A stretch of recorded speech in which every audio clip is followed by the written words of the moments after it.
Hello warriors, my name is Khan और ये है आपका अपना यूट्यूब चैनल मैडम खान। हम इस चैनल पे दृष्टि की current affairs monthly magazine cover कर रहे हैं जो कि है नवंबर की। और इसमें बहुत सारे टॉपिक कवर हो चुके हैं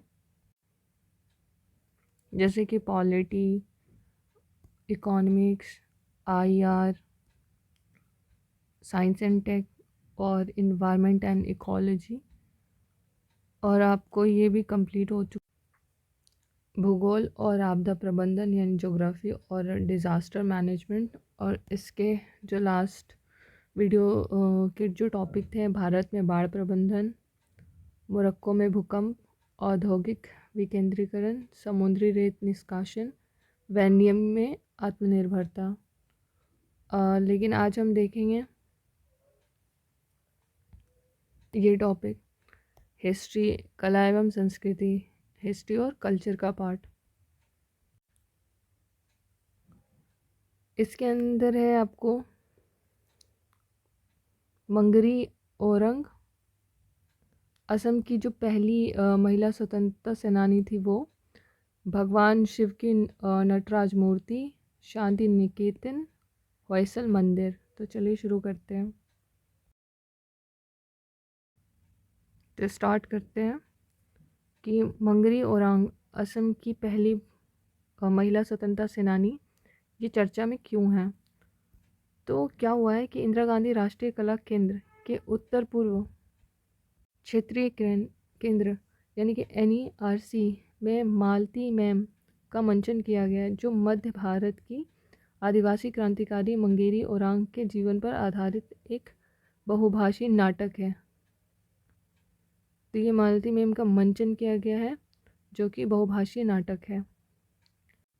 तो देखते हैं कि मंगेरी ओरांग कौन थे। तो मंगेरी ओरांग यानी मालती मैम ब्रिटिश शासन से आज़ादी के लिए भारत के संघर्ष के एक गुमनाम नायक हैं और औपनिवेशिक काल के दौरान विदेशी शराब और अफीम के खिलाफ लड़ाई। तो इस लड़ाई में उन्हें 1921 में गोली मार दी गई थी। वो एक चाय बागान के कार्यकर्ता थीं और वर्ष 1921 में असहयोग आंदोलन में भाग लेते हुए, ये असहयोग आंदोलन से जुड़ी हुई थी, ये ध्यान रखिएगा, लेते हुए चाय बागानों में अफीम विरोधी अभियान के अग्रणीय सदस्यों में से एक बन गई। इनके साथी बागान कर्मचारी उन्हें मालती मैम कह के बुलाते थे, जो मैम साहब शब्द का छोटा रूप है। विदेशी शराब और अफीम के खिलाफ निषेध अभियान में कांग्रेस स्वयंसेविकाओं का समर्थन करने के कारण सरकारी समर्थकों द्वारा इनकी हत्या कर दी गई थी। ओके। मंगेरी ओरांग को भारतीय स्वतंत्रता आंदोलन की पहली महिला शहीद कहा जाता है, तो ये बहुत ज़्यादा इम्पोर्टेंट पॉइंट है। असम क्षेत्र में असहयोग आंदोलन, तो ये देखते हैं। तो औपनिवेशिक काल के दौरान दरांग का तत्कालीन ज़िला असम का अभिन्न अंग था। इसका स्वतंत्रता संग्राम का एक लंबा इतिहास और भारत के राष्ट्रीय स्वतंत्रता संग्राम की सफलता में इसकी बड़ी हिस्सेदारी है। असहयोग आंदोलन पहला संगठित जन आंदोलन था। प्रथम विश्व युद्ध के अंतिम वर्ष के दौरान भारत में भारी अशांति व्यापक थी। तो ये लाइन जो असहयोग आंदोलन था, पहला संगठित जन आंदोलन था। रॉलेट एक्ट, जलियांवाला बाग हत्याकांड, पंजाब में लागू मार्शल लॉ, मॉन्टेग्यू चेम्सफोर्ड सुधारों की विफलता, जिनकी घोषणा वर्ष 1918 के अंत में की गई थी, और मई 1920 में सेवरस की संधि, ट्रीटी ऑफ सेवरस के बाद अंग्रेज़ों द्वारा तुर्की के विघटन से भारत के लोगों के सभी वर्गों में व्यापक आक्रोश पैदा हो गया था। अहिंसा सहयोग के कार्यक्रम का समर्थन करने वाला एक प्रस्ताव कलकत्ता में कांग्रेस के विशेष सत्र में पारित किया गया था, जिसमें अहिंसा का असहयोग करना था, और इसे नागपुर 1920 में समग्र सत्र में अपनाया गया था। तो ये ध्यान रखिएगा। असम में असहयोग आंदोलन की सबसे उल्लेखनीय विशेषता उसकी तीव्र जन अपील थी। वर्ष 1920 में नागपुर में आयोजित अखिल भारतीय छात्र सम्मेलन के निर्णय के बाद असम के छात्रों ने शैक्षणिक संस्थाओं और विदेशी वस्तुओं के बहिष्कार, खद्दार, स्वदेशी के प्रचार और शराब एवं अफीम की दुकानों पर धरना देने के लिए एक मजबूत आंदोलन चलाया। छात्र और शिक्षक जो है वो गांव-गांव घूम के असहयोग आंदोलन का संदेश क्या कहते थे, पहुंचाते थे और लोगों को अफीम खाने के दुष्परिणाम के बारे में समझाते थे। दरांग ज़िले में आंदोलन का नेतृत्व चंद्रनाथ शर्मा और लक्ष्मीधर रश्मा ने किया, जिन्होंने औरंग जैसे स्थानों में कई बैठकें आयोजित की। लक्ष्मीधर शर्मा ने कुछ छात्रों और शराब की एक दुकान पर धरना देने में मदद की। चाय बागान समुदाय से आने वाली मालती मैम का मानना था कि विदेशी शराब खरीदने का मतलब गुलामी को कायम रखना था। असम में किसान, मजदूर, महिलाएं और समाज के अन्य सभी वर्गों ने संगठित तरीके से ब्रिटिश शासन के खिलाफ विरोध की ज़मीन तैयार की। तो आइए जानते हैं कि पूर्वोत्तर के चाय बागान जो समुदाय है उसके बारे में। तो पहला पॉइंट है इसके अंतर्गत कि इस समुदाय को असम सरकार के द्वारा आधिकारिक तौर पर चाय जनजाति टी ट्राइब के रूप में संदर्भित किया जाता है और अन्य पिछड़ा वर्ग यानी ओबीसी के रूप में अधिसूचित किया जाता है। इस समूहों को ब्रिटिश औपनिवेशिक बागानों द्वारा वर्तमान झारखंड, उड़ीसा, छत्तीसगढ़, पश्चिम बंगाल, आंध्र प्रदेश के क्षेत्रों से गिरमिटिया मजदूरों के रूप में 1816 से 90 के दशक के दौरान कई चरणों में चाय बागानों में काम करने के लिए औपनिवेशिक असम में लाया गया था। तो इन क्षेत्रों से जो लोगों को चाय बागानों में लेकर के गया था असम के, वे सदरी, संबलपुरी, कुरमाली, गोंडी और मुंडारी सहित कई भाषाएं बोलते हैं। असम सदरी भाषा से अलग है, समुदाय के बीच सामान्य भाषाओं के रूप में कार्य करती है। असम की जो सदरी है, ये वर्ड ध्यान रखने वाला इम्पॉर्टेंट है क्योंकि सदरी से ऐसे क्वेश्चंस पूछे जाते हैं कि ये किससे संबंधित है, भाषा से, किसी अन्य क्षेत्र विशेष या का नाम लिख देते हैं इस हिसाब से। भारत में चाय का इतिहास। तो 1820 के दशक की शुरुआत में ब्रिटिश ईस्ट इंडिया कंपनी ने भारत के असम में बड़े पैमाने पर चाय का उत्पादन शुरू किया। 1826 में ब्रिटिश ईस्ट इंडिया कंपनी ने यानडुबू की संधि के माध्यम से अहोम राजाओं से इस क्षेत्र पर कब्जा कर लिया था। और फिर क्या हुआ था कि 1837 में ऊपरी असम के चबुआ में पहला अंग्रेज़ चाय बागान स्थापित किया गया था और 1840 में असम टी कंपनी ने इस क्षेत्र में चाय का व्यावसायिक उत्पादन शुरू किया। असम को बंगाल प्रेसिडेंसी के एक भाग के रूप में शामिल किया गया था। 1850 के दशक की शुरुआत में चाय उद्योगों का तेज़ी से विस्तार हुआ, जिससे क्या हुआ कि चाय के बागानों के लिए भूमि के विशाल भूभाग का उपयोग किया जाने लगा। सदी के अंत तक असम दुनिया में अग्रणीय चाय उत्पादक क्षेत्र बन गया। नेक्स्ट है पूर्वोत्तर क्षेत्र में ब्रिटिशकालीन प्रशासनिक विभाजन। ये कैसे हुआ था कि मुख्य रूप से जो चाय बागान मालिकों की लंबी समय से चली आ रही है मांग 1874 में असम में कछार, गोलपार और पहाड़ी जिलों में को एक अलग प्रांत के रूप में स्थापित किया गया था।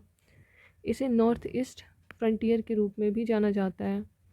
इसकी स्थिति को मुख्य आयुक्त प्रांत एक गैर विनियमन प्रांत शिलोंग में राजधानी के साथ अपग्रेड किया गया था।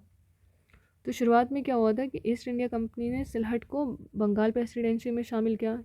फिर क्या हुआ कि फरवरी 1874 को असम के वाणिज्यिक विकास को सुविधाजनक बनाने के लिए सिलहट को गैर विनियमन मुख्य आयुक्त के असम प्रांत में, जो उत्तर पूर्व में सीमांत में है, का हिस्सा बना दिया गया।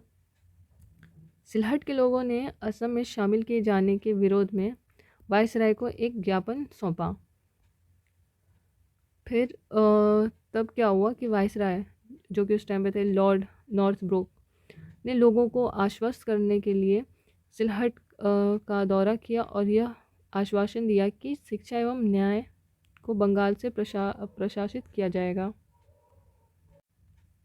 इस प्रकार क्या हुआ कि सिलहट के लोगों ने असम में चाय बागानों में रोजगार का अवसर और अपनी उपज के लिए एक बाजार देखा, तो विरोध कम हो गया।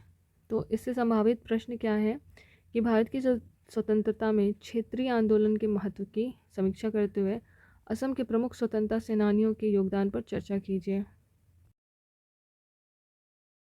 नेक्स्ट टॉपिक है भगवान शिव की नटराज मूर्ति। तो ये चर्चा में क्यों है? क्योंकि हाल ही में जो दिल्ली में भारत मंडपम में जो G20 देशों के शिखर सम्मेलन में भगवान नटराज की मूर्ति प्रदर्शित की गई, जो शिव के नृत्य मुद्रा को दर्शाती है। इससे जुड़े जो इम्पोर्टेंट पॉइंट्स है वो क्या है कि इस मूर्ति को तमिलनाडु के कारीगरों द्वारा अष्ट धातु, जो 8 धातु की मिश्रित धातु होती है उसे कहते हैं अष्ट धातु, से तैयार किया गया है, जिसका वज़न जो है 18 टन है। भारत मंडपम की इस नटराज मूर्ति को लुप्त हो चुकी है। मोम और कास्टिंग विधि का उपयोग करके इसे बनाया गया है। तो ये आप याद रखेंगे कि किस विधि से इसको बनाया गया है, मोम कास्टिंग विधि से। इस मूर्ति को तमिलनाडु के प्रसिद्ध मूर्तिकार स्वामी मलाई के राधा कृष्णन सतपति के ने तैयार किया है। इस नटराज प्रतिमा के डिज़ाइन निर्माण में 3 विशिष्ट नटराज मूर्तियों से प्रेरणा ली गई। चिदम्बरम में थिल्लाई नटराज मूर्ति से, कोनेरी राजपुरम में उमा महेश्वर मंदिर से, और तंजावुर में यूनेस्को विश्व धरोहर स्थल बृहदेश्वर का बड़ा मंदिर से। तो आइए देख लेते कि ये तीनों मंदिर हैं कहाँ पे और कैसे हैं। ये चिदम्बरम का थल्लाई नटराज मंदिर है, जो बाहर से कुछ इस प्रकार का दिखता है, और इसके भीतर लगी मूर्ति जो है वो इस तरीके की है।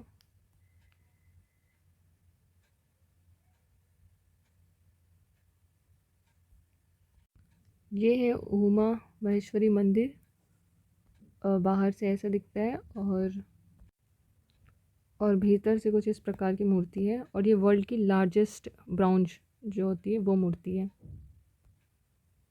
मतलब नटराज की जो सबसे लार्जेस्ट ब्रॉन्ज मूर्ति है वो ये है। और ये है तमिलनाडु का बृहदेश्वर मंदिर, जो यूनेस्को विश्व धरोहर में भी शामिल है। और इसके भीतर जो मूर्ति है, एक ये है जो दीवारों पर अंकित है, और इस प्रकार की भी है जो आप देख सकते हो, जिनसे प्रेरणा लेकर के G20 में जो नटराज की मूर्ति बनाई गई है।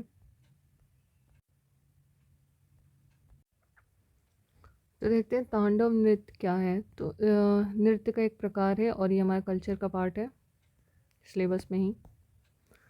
तो तांडव नृत्य में 2 भंगिमाएँ होती हैं, रौद्र रूप और आनंद प्रदान करने वाला रूप। रौद्र रूप काफ़ी उग्र होता है और इसे करने वाले जो रुद्रा कहलाती है, जबकि तांडव का दूसरा रूप आनंद प्रदान करने वाला है, जिसे करने वाले शिव नटराज कहलाते हैं। तो ये आनंद का रूप है, तांडव के दूसरे पार्ट आनंद का रूप है, ना कि रौद्र रूप का। नटराज रूप में तांडव नृत्य का संबंध जो है सृष्टि के उत्थान और पतन दोनों से है। नटराज शिव का दूसरा नाम माना जाता है। वस्तुतः नटराज के रूप में शिव एक उत्तम नर्तक तथा सभी कलाओं में आधार स्वरूप हैं। ऐसा माना जाता है कि शिव के आनंद रूपी तांडव से ही सृष्टि का उत्थान हुआ है तथा उनके इस मनोमोहक स्वरूप की अनेक व्याख्याएं की गई हैं। नटराज की मूर्ति में नृत्य के हाव भाव एवं मुद्राओं का समावेशन है, और ये आप देख सकते हो कि G20 में यहाँ पे रखी हुई है फ्रंट में ही। तो भगवान नटराज, इसके बारे में क्या है? तो नटराज जो है नृत्य के देवता हैं। हिंदू भगवान शिव ब्रह्मांडीय नर्तक के रूप में विशेष तौर पर दक्षिण भारत में कई शैव जो मंदिर में धातु या पत्थर की मूर्तियों के रूप में पाए जाते हैं। ये चोल मूर्ति कला का एक महत्वपूर्ण भाग है। ये बहुत इंपॉर्टेंट पॉइंट है कि ये चोल मूर्ति कला का एक महत्वपूर्ण भाग है। पल्लव काल के अंत 8वीं या 9वीं शताब्दी में के दौरान तमिलनाडु में चोल शासन के तहत 10वीं से 12वीं शताब्दी के दौरान कांस्य मूर्ति कला की प्रतिष्ठा और ऊंचाइयों पर मतलब पहुंच गया था, काफ़ी ज़्यादा विकसित हुआ था पल्लव शासनकाल में के अंत में। दक्षिण भारत में विशेष रूप से कुंभकोणम में कांस्य की मूर्तियों को बनाने की तकनीक एवं कला अभी भी कुशलता से प्रचलित है। 10वीं शताब्दी के दौरान इस प्रतिष्ठित मूर्तिकला की संरक्षक जो थे वो चोल रानी सोम्बियायन महादेवी थी। नटराज की मूर्ति चोल कांस्य मूर्तिकला की एक उत्कृष्ट कृति है और इसे भारतीय कला में चोलों के सबसे महत्वपूर्ण योगदान में से एक माना जाता है। चोल कला के दौरान तमिलनाडु के तंजावुर यानी तंजौर के क्षेत्र में शिव प्रतिमा की एक विशिष्ट श्रृंखला विकसित हुई थी, जिसमें 9वीं शताब्दी के कल्याणन सुंदर मूर्ति शामिल थी, जो अलग अलग मूर्तियों द्वारा प्राणी ग्रहण यानी कि विवाह की रस्म यानी हाथ से स्वीकार करना प्रतिनिधित्व करने के तरीके के लिए अत्यधिक विख्यात है। इसमें पार्वती दुल्हन के रूप में, उनके जो पार्वती के जो दाहिने हाथ हैं उनको शिव जो दूल्हे के रूप में है, तो शिव ने अपने विस्तारित दाहिने हाथ से स्वीकार किया है। साथ ही पार्वती को एक शर्मीली अभिव्यक्ति और एक कदम आगे बढ़ते हुए दर्शाया है। नटराज के ऊपरी दाहिने हाथ में डमरू है, जो सृजन के नाद का है प्रतीक। माना जाता है कि ब्रह्मांड की सभी रचनाएं डमरू के महान नाद से उत्पन्न हुई है। तो माना जाता है कि ब्रह्मांड की सभी रचनाएं डमरू के महान नाद से उत्पन्न हुई है। ऊपरी बाएं हाथ में शाश्वत अग्नि है, जो विनाश का प्रतीक है। विनाश सृष्टि का अग्रदूत एवं अपरिहार्य प्रतीक है।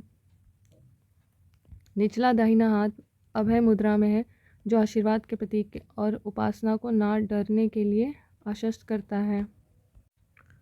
निचला बायां हाथ ऊपर उठे हुए पैर की ओर इशारा करता है और मोक्ष के मार्ग को इंगित करता है।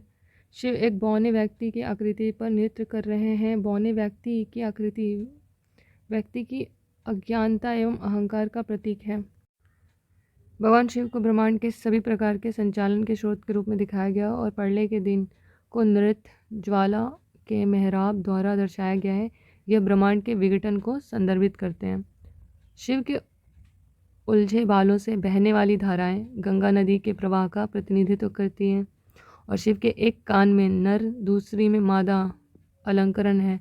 यह नर और मादा के संलयन का प्रतिनिधित्व करते हैं और इसे अर्धनारीश्वर के रूप में जाना जाता है। शिव की जो भुजाएं हैं, शिव की भुजाओं के चारों ओर एक सांप मुड़ा हुआ लिपटा है। सांप कुंडलिनी में शक्ति का प्रतीक है, जो मानव रीढ़ में सुप्त अवस्था में रहती है।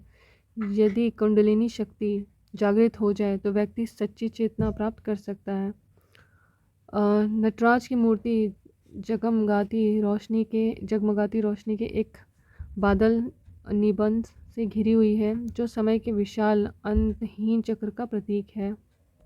आइए देखते हैं कि चोल साम्राज्य में शिव की मूर्तियों का विकास। तो चोल शासनकाल के दौरान शिव के नटराज रूप का महत्वपूर्ण विकास हुआ। कला और संस्कृति के संरक्षण के लिए प्रसिद्ध चोलों ने नटराज के सांस्कृतिक महत्व को आयाम देने में महत्वपूर्ण भूमिका निभाई।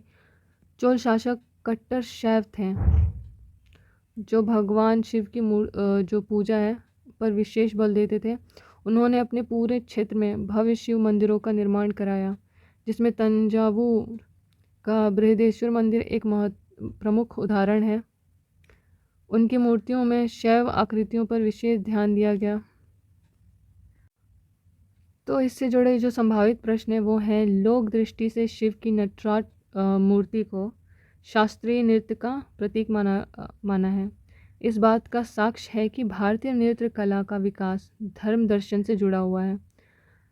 भरतनाट्यम नृत्य यानी डांस के केंद्र में नटराज मूर्ति एवं मोहिनी अट्टम नृत्य के केंद्र में विष्णु का प्रधानता स्वीकार करते हुए इन दोनों नृत्य की विशेषताओं पर प्रकाश डालें। नेक्स्ट टॉपिक है हमारा शांति निकेतन। तो ये चर्चा में क्यों है, तो हाल ही में क्या हुआ है कि पश्चिम बंगाल में बीरभूम जिले में स्थित शांति निकेतन को यूनेस्को के विश्व विरासत सूची में शामिल किया गया। तो ये यूनेस्को का हिस्सा बन चुका है। वर्ष 2010 से ही शांति निकेतन को यूनेस्को द्वारा विश्व धरोहर स्थल के रूप में मान्यता दिलाने के प्रयास चल रहे हैं। शांति निकेतन को यूनेस्को द्वारा भारत के 41वें विश्व धरोहर स्थल के रूप में मान्यता दी गई है। शांति निकेतन की लोकप्रियता का कारण क्या है? ऐतिहासिक महत्व के आधार पर 1882 में रविंद्रनाथ टैगोर के पिता देवेंद्रनाथ टैगोर ने इस प्राकृतिक परिदृश्य को देखा और शांति निकेतन नामक एक घर का निर्माण करा के एक आश्रम स्थापित करने का निर्णय लिया। इसका अर्थ है शांति का निवास। शांति निकेतन का अर्थ है शांति का निवास। नाम परिवर्तन। यह क्षेत्र जिसे मूल रूप से भूवंडांगा कहा जाता है, ध्यान के लिए अनुकूल वातावरण है, इसके कारण देवेंद्र नाथ टैगोर द्वारा इसका नाम बदलकर शांति निकेतन कर दिया गया है। तो ये पहले इसका नाम था शांति का निवास और फिर बाद में हुआ शांति निकेतन। शैक्षणिक जो विरासत है उसके आधार पर 1901 में रविंद्रनाथ टैगोर ने भूमि का एक महत्वपूर्ण हिस्सा चुना और ब्रह्मचर्य आश्रम मॉडल के आधार पर एक विद्यालय की स्थापना की। यही विद्यालय आगे चलकर विश्व भारतीय विश्वविद्यालय के रूप में विकसित हुआ था। धरोहर स्थल। सांस्कृतिक मंत्रालय ने मानवीय मूल्यों, वस्तुओं, कला, नागर नियोजन और परिदृश्य डिजाइन में इसके महत्व पर बल देते हुए शांति निकेतन को यूनेस्को की विश्व धरोहर सूची में शामिल करने का प्रस्ताव दिया। और यानी कि ये जो काम होता है धरोहरों के लिस्ट में सूचीबद्ध करने का, तो इसके लिए जो प्रस्ताव है वो सांस्कृतिक मंत्रालय द्वारा किया जाता है। पुरातत्व संरक्षण। भारतीय पुरातत्व सर्वेक्षण यानी archaeological survey of India ASI Shanti Niketan की ऐतिहासिक और सांस्कृतिक विरासत को संरक्षित करते हुए कई संरचनाओं के जीर्णोद्धार में शामिल रहा। तो अब देख लेते हैं कि रविंद्रनाथ टैगोर के बारे में कुछ जानकारियाँ। तो उनका प्रारंभिक जीवन जो था, तो उनका जन्म जो है 7 मई 1861 को कोलकाता में भारत में एक प्रमुख बंगाली परिवार में हुआ। वे 13 भाई बहन थे और वे सबसे छोटे थे रविंद्रनाथ टैगोर। वो न केवल एक कवि थे बल्कि एक दार्शनिक, संगीतकार, नाटककार, चित्रकार, शिक्षक और समाज सुधारक भी थे। नोबेल पुरस्कार। वर्ष 1913 में Rabindranath Tagore Gitanjali song of rings नामक कविताओं के संग्रह के लिए साहित्य में नोबेल पुरस्कार से सम्मानित हो चुके हैं। 1913 में ही नोबेल पुरस्कार से सम्मानित हो चुके हैं। नाइटहुड। 1915 में रविंद्रनाथ टैगोर को ब्रिटिश किंग जॉर्ज पंचम द्वारा नाइटहुड की उपाधि से सम्मानित किया गया। 1919 में जलियांवाला बाग हत्याकांड के बाद उन्होंने नाइटहुड की उपाधि को त्याग दिया था। राष्ट्रीय गान के रचयिता। उन्होंने दो देशों के लिए राष्ट्रीय गान लिखे हैं। जन गण मन जो भारत का राष्ट्रीय गान है और अमार सोनार बांग्लादेश का राष्ट्रीय गान है वर्तमान में। साहित्य कार्यकाल। तो उनकी जो साहित्यिक कृतियों में कविताएं, लघु कविताएं, उपन्यास, निबंध और नाटक शामिल हैं। इनके कुछ उल्लेखनीय कार्य the home and the world, गोरा, गीतांजलि, घारे बाई, मानसी, बालका, सोनारतोरी, काबुलीवाला, ये सब शामिल है। तो ये इम्पोर्टेंट उपन्यास है, ये ध्यान में रखिएगा। उन्हें उनके गाने एकला चलो रे के लिए भी याद किया जाता है। टैगोर का जो दर्शन है, उनके दर्शन ने मानवतावाद, आध्यात्मिकता और प्रकृति तथा मानवता के बीच संबंध के महत्व पर जोर दिया। साहित्यिक शैली क्या होती है? टैगोर के लेखन शैली को उनके गीतात्मक और दार्शनिक गुणों द्वारा चिन्हित किया गया है, जो अक्सर प्रेम, प्रकृति तथा आध्यात्मिकता के विषयों की खोज करती है। मृत्यु। तो 7 अगस्त 1941 को साहित्य की समृद्धि, विरासत और भारतीय एवं विश्व संस्कृति पर अस्थायी प्रभाव छोड़ते हुए इनका निधन हो गया। यूनेस्को के विश्व धरोहर स्थल, इसके बारे में क्या है? तो विश्व धरोहर स्थल वह स्थान होते हैं जिसे यूनेस्को द्वारा उनके विशेष सांस्कृतिक या भौगोलिक महत्व के लिए सांस्कृतिक और भौगोलिक महत्व के लिए ध्यान रखिएगा सूचीबद्ध किया जाता है। विश्व धरोहर स्थलों की सूची यूनेस्को के विश्व धरोहर समिति द्वारा प्रशासित अंतर्राष्ट्रीय विश्व धरोहर कार्यक्रम के द्वारा रखी जाती है। 1972 में यूनेस्को द्वारा अपनाई गई विश्व सांस्कृतिक और प्राकृतिक विरासत के संरक्षण से संबंधित अभिसमय नामक एक अंतर्राष्ट्रीय संधि में सन्निहित किया गया है। तो इससे जुड़े जो संभावित प्रश्न है वो है आधुनिक भारत के दार्शनिक दृष्टिकोण को दिशा देने में रविंद्रनाथ टैगोर के योगदान पर प्रकाश डालिए। तो दार्शनिक दृष्टिकोण पर प्रकाश डालना है। नेक्स्ट टॉपिक है होयसल मंदिर। तो ये चर्चा में क्यों है? तो होयसल के पवित्र समूह कर्नाटक के बेलूरू हेलीबेड और सोमनाथपुर के प्रसिद्ध होयसल मंदिर को संयुक्त राष्ट्र शैक्षणिक वैज्ञानिक सांस्कृतिक संगठन यूनेस्को की विश्व विरासत सूची में जोड़ा गया है। तो होयसल मंदिर जो है जो कर्नाटक में स्थित है उससे यूनेस्को की सूची में जोड़ा गया है। इसके साथ यूनेस्को विश्व विरासत सूची में भारत के कुल विरासत जो स्थल हैं वो हो गए हैं अब टोटल संख्या 42। तो ये बहुत इंपॉर्टेंट है, ये याद रखिएगा कि 42 यूनेस्को में हमारे भारत से स्थल जोड़े गए हैं। इम्पॉर्टेंट नोट क्या है इसको लेकर के कि होयसल के पवित्र समूह 15 अप्रैल 2014 से यूनेस्को की अस्थायी सूची में है। कर्नाटक की हम्पी 1986 और पट्टाडकल 1987 को भी यूनेस्को की विरासत स्थल सूची में शामिल किया गया है। तो ये याद रखिएगा कि ये ना पहले अस्थायी सूची में था। होयसल मंदिर के बारे में मुख्य तथ्य जो है वो क्या है, पहले देख लेते हैं कि होयसल मंदिर है कहाँ और कैसा दिखता है।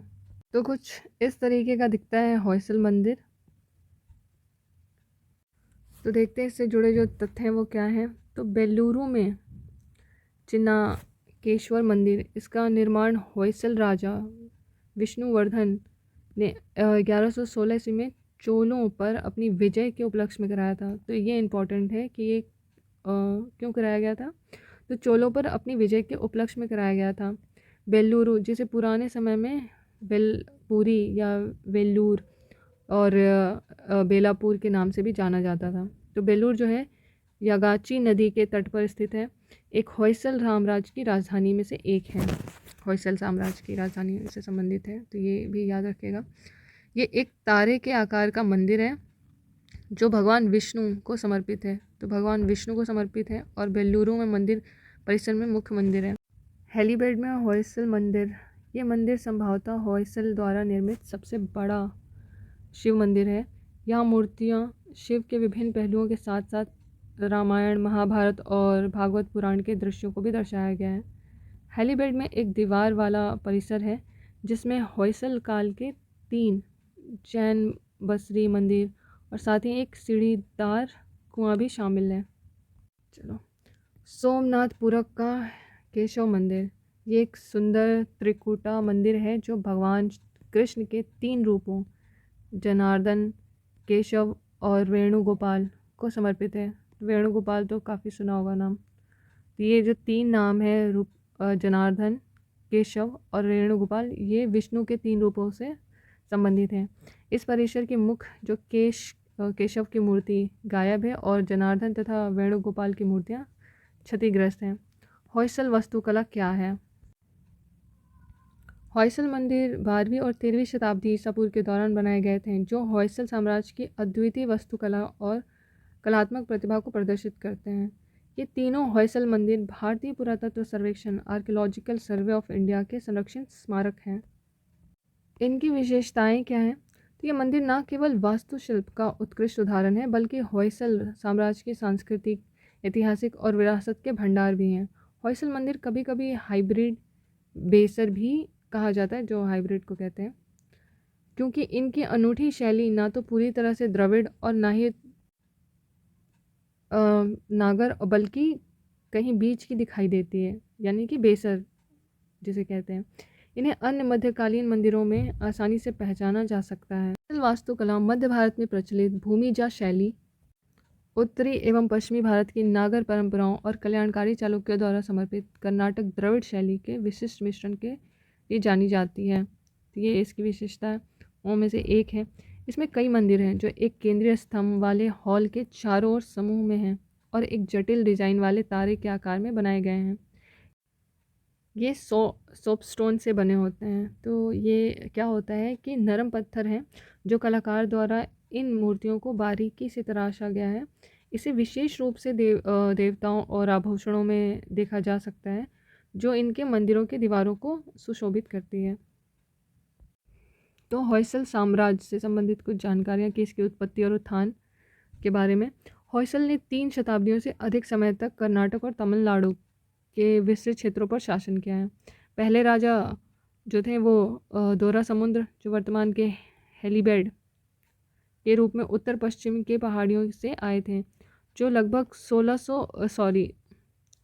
1060 ईस्वी में इनकी राजधानी बनी। होयसल कल्याण के चालुक्यों के सामंत थे, जिन्हें इस पश्चिमी चालुक्य साम्राज्य भी कहा जाता था। तो ये उनके समकालीन थे, आप इस तरीके से याद रखिएगा। तो होयसल साम्राज्य के सबसे उल्लेखनीय शासक विष्णुवर्धन, वीर बल्लाल द्वितीय और वीर बल्लाल तृतीय थे। विष्णुवर्धन, जिन्हें बिट्टी देव के नाम से भी जाना जाता था, विष्णुवर्धन को बिट्टी देव के नाम से भी जाना जाता था, होयसल साम्राज्य के सबसे महान शासक थे। इनसे जुड़ा जो धार्मिक और सांस्कृतिक जो कार्य था वो क्या रहा है, तो होयसल साम्राज्य एक सहिष्णु और बहुलवादी समाज था, जिसने हिंदू, जैन, बौद्ध धर्म जैसे विभिन्न धर्मों को संरक्षण दिया। राजा विष्णुवर्धन प्रारंभ में जैन थे, लेकिन बाद में संत रामानुज के प्रभाव में उन्होंने वैष्णव धर्म को अपना लिया था। तो इससे जुड़ी जो संभावित प्रश्न है वो है, होयसल वास्तुकला की प्रमुख विशेषताओं का उल्लेख करते हुए होयसल मंदिरों को विश्व विरासत स्थल की सूची में जोड़े जाने के महत्व पर चर्चा कीजिए। तो ये था आर्ट एंड कल्चर जो कि हिस्ट्री का पार्ट, उससे रिलेटेड करंट अफेयर्स ख़त्म हो चुका है और हम नेक्स्ट वीडियो में देखेंगे next topic. Thank you so much.